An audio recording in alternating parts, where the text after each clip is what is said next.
Hello， 大家好，我是建哥。我发现很多观众都对于小米的 WiFi 7路由器有一个误解，以为带 Pro 的后缀的路由器和手机一样是性能 Pro。实际上呢，这个 Pro 呢是一个独立的系列，指的是米家这台路由器是自带米家的中枢和蓝牙网关，可以做一些复杂的本地自动化。目前呢，小米的路由器 Pro 系列就只有 BE3600 Pro、BE6500 Pro、BE10000 Pro 三台路由器，而 BE6500 Pro 和 BE10000 Pro 之间的差价1000多，缺少一台1000元以内的双频 WiFi 7的小旗舰。所以说呢，这台 BE7200 Pro 就横空出世了，优势非常突出呢，也比较偏科，符合 Pro 系列的调性。下面模具就来看一看吧。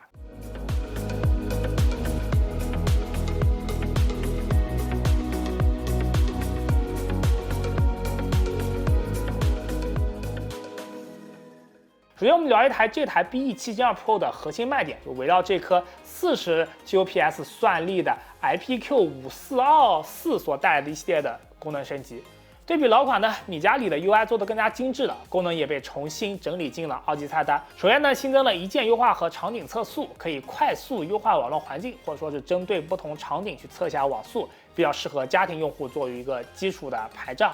再经典点的功能呢，是首页底部的故障诊断，它可以扫描并检测更多的网络信息，用来辅助判断家庭网络中呢可能存在的问题。首页右滑呢，还可以生成 WiFi 的热力图，辅助找到信号的薄弱点。不过呢，只支持自带小区的户型图，像我们这种商用地呢就没办法了啊。下面我们会单独去测试相关的信号覆盖。然后呢，进入2级菜单，网络管理呢还多了 IoT 的专属网络，其实就是多 SSID。2.4G 和5G 都有，默认开了 WiFi 5的兼容模式，可以指定加密方式，但是不能指定信道与频宽啊，能做到这种呢已经是极限了。指望消费级路由器去开放 VLAN 管理和防火墙呢，不大现实。最后呢，就是特色的 AI 功能 ，AI 场景加速呢就是 AEI 辅助的 QS，AI 抗干扰默认开启且不可关闭。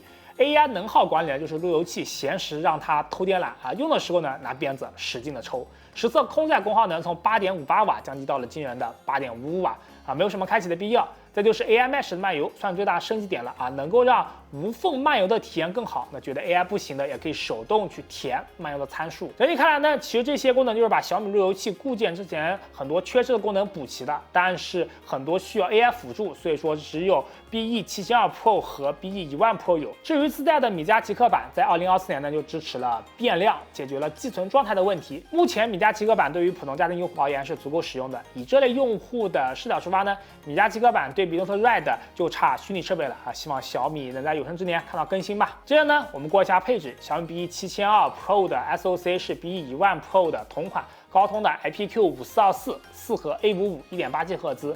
水平呢，大致就是上一代的8072A 的水平，比发哥这代的 MT7986A 强一丢丢。无线方面呢，和 BE10000 Pro 保持一致，就是把3频改成了双频，2.4G 的 FEM 芯片换成了 KCT8280N 啊，这个一刀都没有砍。网口方面呢，则是4个 2.5G 砍掉了双万兆，相当于 BE6500 Pro 呢，就是交换芯片用了瑞昱的 RTL8372N， 没有带宽的瓶颈。最后存储方面呢，1G 的内存加上512兆的闪存组合，内置中枢加蓝牙网关还是比较吃存储的啊，理论的待机量如图所示。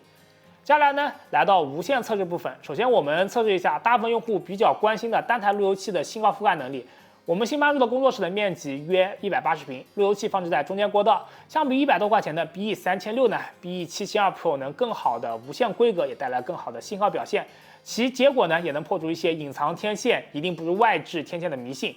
BE72 Pro 在走廊位置呢有更多的黄色，相较于 BE3600也更厚。隔了1堵承重墙的部分呢就是绿色了，不会像 BE3600一样有些位置已经泛蓝了。隔了2堵承重墙的部分呢，左下角的蓝色会更淡，但是右上角就没有那么绿了，还是有些吃力的。这是由于呢国行路由器有功率限制，所以说 BE72 Pro 主要是在各个位置信号更好，速率更高一些，而在间隔2堵承重墙的极限场景提升有限啊，主要是可用性提升一些。还得是信任 QCN6224 加 KCT8580N 啊，国行路由器这个信号表现就已经到顶了。接着呢，我们看一下延时的测试。我们在局网内的一台有线连接的 PC 上呢部署了桑葚 ，Apple TV 呢通过 Moonlight 隔一堵承重墙去无线串流 PC， 模拟我们一般用电视串流电脑打游戏的情景。国安同一场的30分钟的 DOTA 2比赛，分辨率3840×2160，码率150兆。从结果来看呢，在野外激烈的传中呢，大家既能花里胡哨的甩了一堆。BE772 Pro 的平均网络延迟在4到7毫秒，抖动保持在1到4毫秒，整场游戏呢都没有丢包的现象，符合高通的一贯水平。由于电视、盒子等设备的无线芯片呢，基本都是锐意或者博通，高通的延迟和抖动表现略高一丢丢也是正常的。看完延迟表现，我们来看一下30分钟的负载测试。BE772 Pro 在下载大容电时的无线稳定性，测电工况10分25度，只差一个 2.5G 口，待机8.58瓦，但中枢和蓝牙功能的功耗就不可能低。测试网卡为英特尔的 BE1750X， 天线是华硕的老版鲨鱼鳍。30分钟跑完呢 ，BE772 Pro 的总体确定一条直线，稳定的跑在 2.1G 的平台上。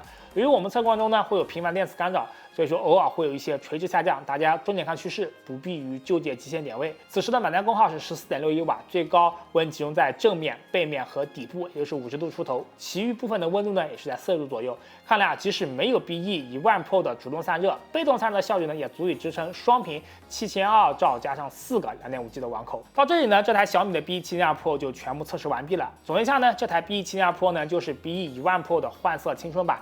核心的 SoC 和无线配置没有变，主要差距就是双万兆和额外的存储没了。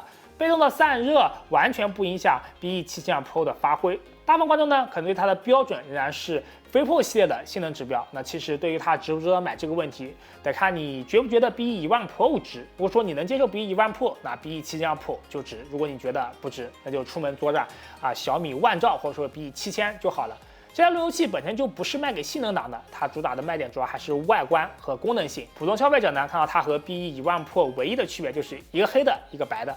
SoC 和无线还是同款，还是全 2.5G 的网口。相较于 BE6500 Pro 稍显硬朗的正版呢， BE772 Pro 和 BE10000 Pro 都要更加柔和一点，能更好的融入家居环境女主人也会更偏好一些。不然你买一个巨无霸回去家里人不准你放在外面，说这个天线太丑了，得藏在柜子里面，你不炸了吗？纯论性能的话，那有上的电力猫咋能卖得出去呢？